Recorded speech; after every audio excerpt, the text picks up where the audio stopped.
Hello বন্ধুরা, আজকে চলে এসেছি আমরা। এটা হচ্ছে কাটোয়া স্টেশন। আমরা শিয়ালদা থেকে জঙ্গিপুর লোকালে করে চলে এসেছি। সকাল 9টার সময় নেমেছি, তারপরে একটু হেঁটে এসে কাটোয়ার বাস স্ট্যান্ড। কোন বাসে করে যেতে হবে তাও বলে দিচ্ছি। এটা হচ্ছে করুই ক্ষীরগ্রামে বাসে চাপতে হবে। আমাদের 20 টাকা করে ভাড়া নিয়েছে, মাথা পিছু 20 টাকা। ফুল বাস ভর্তি ছিল, এসে এখানে ফাঁকা হয়েছে। এটা হচ্ছে মলপুকুরের পাড়। এখান থেকে 5 মিনিট হেঁটে যেতে হবে মায়ের মন্দির, মা যোগাদ্দে মায়ের মন্দির। এখানে দুটো যদি আগে নামেন বাস স্টপেজে, তাহলে আপনাকে টোটো করে 10 টাকা ভাড়া নেবে, যেতে হবে। মায়ের মন্দিরে গিয়ে নামিয়ে দেবে। আর এইখান থেকে একটু হাঁটা পথ। আমরা চলে যাচ্ছি। এখানে হাজার হাজার মানুষ মায়ের পুজো দিতে যাচ্ছে। মোষ বলি হয় এখানে, তার জন্যে এখানে ছাগল, ভেড়া, পাঁঠা বলি দেওয়ার জন্যে সবাই নিয়ে যাচ্ছে। আর প্রচণ্ড ভিড় এখানে। 31শে বৈশাখ আর 4 তারিখ, জ্যৈষ্ঠ মাসের 4 তারিখে মা নির্দিষ্ট দিনে ওঠে। এই দুটো দিনে মাকে সবাই দর্শন করতে পায়, আর বাদবাকি দিনে মাকে কেউ দেখতে পায় না। ওঠে প্রত্যেক মাসেই, সংক্রান্তির দিন ওঠে, কিন্তু মাকে কেউ দর্শন করতে পায় না, শুধু 31শে বৈশাখ আর 4ঠা জ্যৈষ্ঠ।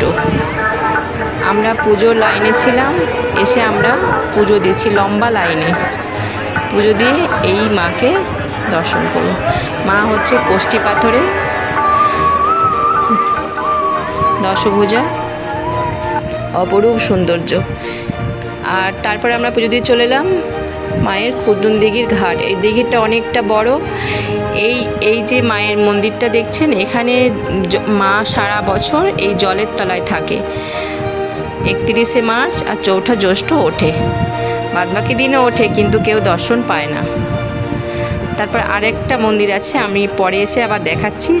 আমরা এখানে মায়ের ভোগ বিতরণ করা হচ্ছে, প্রসাদ বিতরণ করা হচ্ছে। সেই জন্য আমরা দিঘির উল্টো পাড়ে আমরা চলে এসেছি প্রসাদ গ্রহণের জন্যে।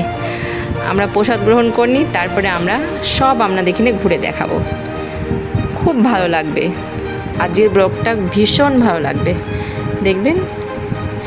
আমাদের প্রসাদে ছিল ভাত, মুগ ডাল, নবরত্ন তরকারি আর আমের চাটনি।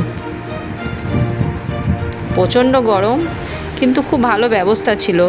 হাজার হাজার মানুষ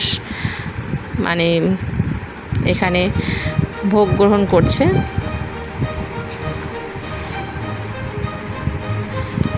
আমাদের প্রসাদ গ্রহণ হয়ে গেছে, আমরা এবার চলে যাব। বাদবাকি মায়ের বাড়ি আছে, আরও অনেক কিছু আছে, আপনাদের এখানে ঘুরে দেখাবো। আমরা তারপরে চলে এলাম মায়ের বাড়ি। এই দেখুন মায়ের এটা বাড়ি। আমরা এই পথ দিয়ে, আমরা এই গেটটা দিয়ে ঢুকেছি, এই গেটটা দিয়ে আমরা এসেছি। তারপরে চলে যাচ্ছি মায়ের ভেতরে যে মায়ের ঘর আছে, বাঁ দিকে পড়বে মায়ের ভোগ ঘর। মায়ের প্রত্যেক দিন ভোগ হয়। আমি নাম্বারটা স্ক্রিনে দিয়ে দেবো, যদি আপনারা আসেন তাহলে ওই নাম্বারে ফোন করবেন। এটা হচ্ছে মায়ের ভোগ ঘর। তারপরে মায়ের প্রসাদ কক্ষ, এদিকে প্রসাদ কক্ষ আছে, আর এটা হচ্ছে মায়ের বাড়ি। মা এখানে শয়ন হয় মায়ের। মা রাতে শুতে আসে, বুঝতে পারা যাবে যে মা এখানে শুয়েছিল। এইটা হচ্ছে প্রসাদ কক্ষ। আর এখানে মায়ের ডান পায়ে বুড়ো আঙুল পড়েছে, 51 পিঠের একটা সতীপীঠ, এই জন্যও বিখ্যাত। আর এইটা হচ্ছে শ্যামসুন্দর রাধারানী মন্দির। তারপরে চলে যাচ্ছি ভেতরে। যে মহিরাবণকে বধ করে হনুমান তার একটা কাঁধে রাম লক্ষ্মণকে আর এক কাঁধে ভদ্রাকালীকে নিয়ে এসেছিল একটা সুড়ঙ্গ থেকে, সেই সুড়ঙ্গটা দেখাবো। ভেতরে ওই সুড়ঙ্গটা আগে বড় ছিল, এখন ছোট্ট আকারে সুড়ঙ্গটা আছে। আজকে মায়ের পুজো বলে কোনো মানে মায়ের যে খাট পালঙ্ক আছে কোনো বিছানা করা হয়নি। বিছানাটা করা হয় বিকাল টাইমে, এখন করা হয়নি। তাও এখানে হোম হচ্ছে। আর এই ওপরে দেখুন খুব সুন্দর কাজ করা আছে। তারপরে ভেতরে চলে যাচ্ছি।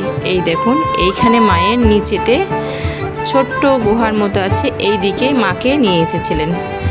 মাকে হনুমানজি এখানে রেখে দিয়েছিলেন।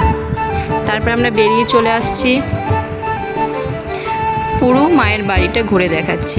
এখানেও বলি হয়েছে আজকে বলির শেষ নাই। আজকে বলি হয়েই যাচ্ছে। মা এখানে মানে রক্ত নিয়ে খেলা করে। আজকের দিনে যেন মা একবার রক্তে মাখামাখি করে। আগে তো মা নরবলি গ্রহণ করত। তারপরে একটা এখানে প্রথা আছে, যে ভয়ে পালাচ্ছ তুমি সেই মা জোগাড় দে আমি। ব্রাহ্মণকে এই কথা বলেছিল, আর বলেছিল আজ থেকে আমি নরবলি গ্রহণ করব না, মহিষ বলি নেব। তারপরে মহিষ বলি হয়।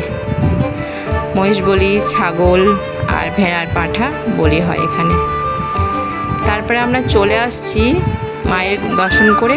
এখানে ক্ষীর ভৈরব মানে মহাদেবের, এখানে গাজনের সময় খুব অনুষ্ঠান হয়। আর শ্রাবণ মাসে তো অনুষ্ঠান হয়ই। তারপরে এখানেও মানে ক্ষীর ভৈরব খুব জাগ্রত। ক্ষীর ভৈরবকে দর্শন করুন। এই দেখুন ক্ষীর ভৈরব এখানে বিরাজমান। তারপরে আমরা চলে যাব, এখানে মেলা বসেছে। এবার সব রকম জিনিস পাওয়া যাবে, বাচ্চাদের খেলনা থেকে বড়দের ছোটদের সমস্ত কিছু পাওয়া যাবে। আমরা সব কিছু ঘুরে দেখছি আর খুব আনন্দ পেয়েছি। এখানে কেউ যদি মনস্কামনা নিয়ে আসে তার অবশ্যই মনস্কামনা পূর্ণ হবে। যার পূর্ণ হয় সে এখানে ডন্ডি খাটে। এই দেখুন সব হাজার হাজার ভক্তরা ডন্ডি খাটছে। আর আমি একটু মায়ের বাড়ি ওদিকে ঘুরতে গেছিলাম, তখন মহিষ বলি হয়ে গেছে। বলিটা আমি দেখাচ্ছি। মাকে বলি হওয়ার আগে মাকে ঠান্ডা করতে হয়। মায়ের ওই কুদুন দিঘি থেকে জল নিয়ে এসে মাকে সমানে ঢালা হয়, তারপরে বলি হয়। আর ইটে থেকে বলিটা আসে। এই দেখুন এইটা মহিষ বলি, বাচ্চা একটা মোষকে বলি দেওয়া হয়েছে। এই প্রথা মানে হাজার হাজার বছর ধরে হয়ে আসছে।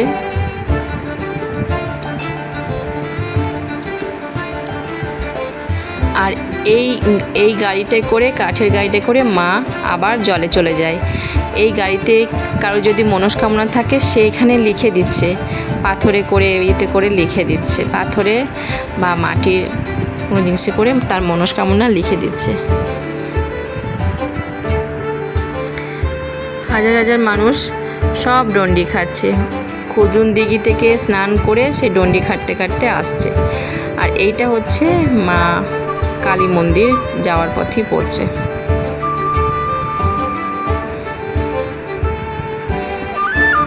ভীষণ ভালো লাগবে। আর এই মেলাটা থাকে 5 দিন থেকে 6 দিন, প্রায় 31শে বৈশাখ থেকে 4ঠা বৈশাখ, তারপরেও থাকে মেলাটা। কিন্তু মেন হচ্ছে 4 দিন।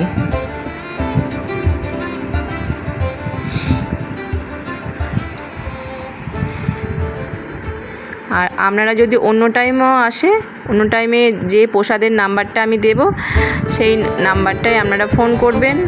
এখানে থাকারও ব্যবস্থা আছে, আবার ভোগ খাওয়ারও ব্যবস্থা আছে। যদি আপনারা ফোন করে দেন অবশ্যই ভোগ প্রসাদ পাবেন।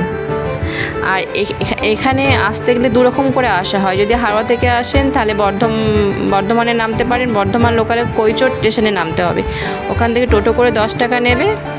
আর এখানে এটা হচ্ছে মায়ের গোশালা। এখানে এই মায়ের দুধ, এই গোশালার দুধ থেকে মায়ের ভোগ হয় আর মহাদেবেরও ভোগ হয়।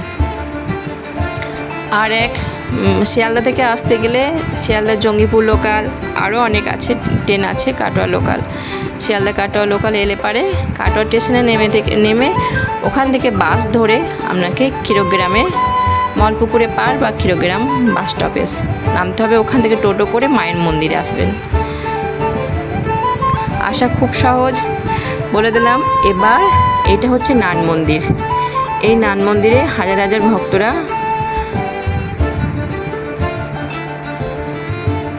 পাশেই এই মায়ের জলের মন্দিরে পাশেই নান মন্দির আছে। হাজার ভক্তরা দর্শনার্থীরা বসে বিশ্রাম করছে। আর এই দেখুন এই জল থেকে স্নান করে ডন্ডি কাটতে কাটতে যাচ্ছে। আর এই জল খুব পবিত্র। এই জলে প্রচণ্ড মাছ আছে, কিন্তু মাছগুলো আমি দেখাতে পারলাম না। প্রচণ্ড দর্শনার্থীর ভিড় বলে মাছগুলো আমি একদমই দেখাতে পারিনি। বিস্কুট যদি আসেন, বিস্কুট, মুরগি, খই নিয়ে আসবেন। মাছ একদম খেলা করবে ভীষণভাবে। আর এই জল প্রচণ্ড পবিত্র। এই জল যদি কেউ ভক্তি ভরে খায় তার অনেক রোগ ব্যাধি ভালো হয়ে যায়।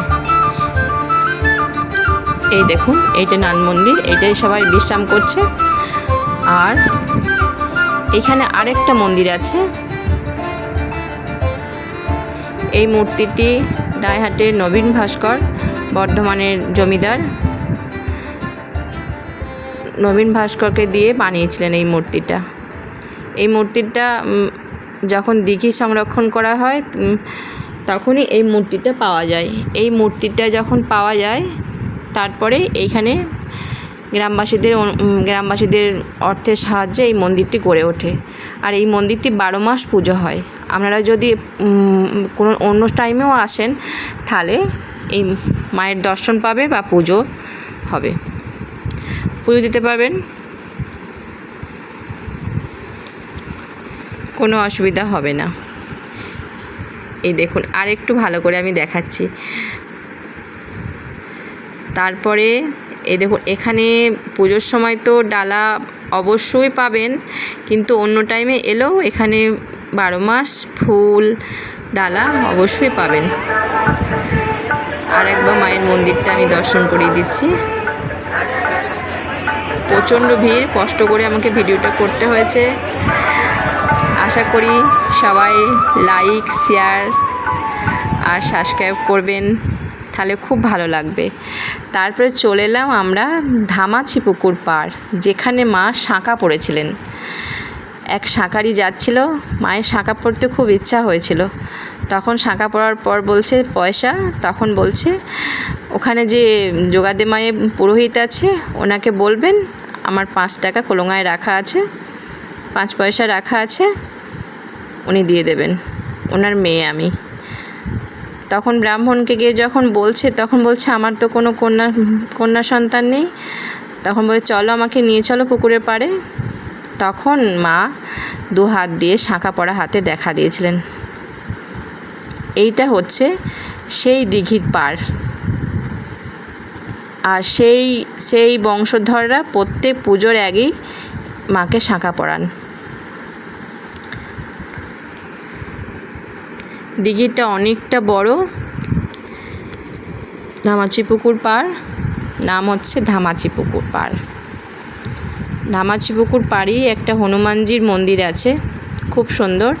এখানে প্রত্যেক মঙ্গলবারে পুজো হয়। আজকের মতো বিদায় নিচ্ছি, সমাপ্ত।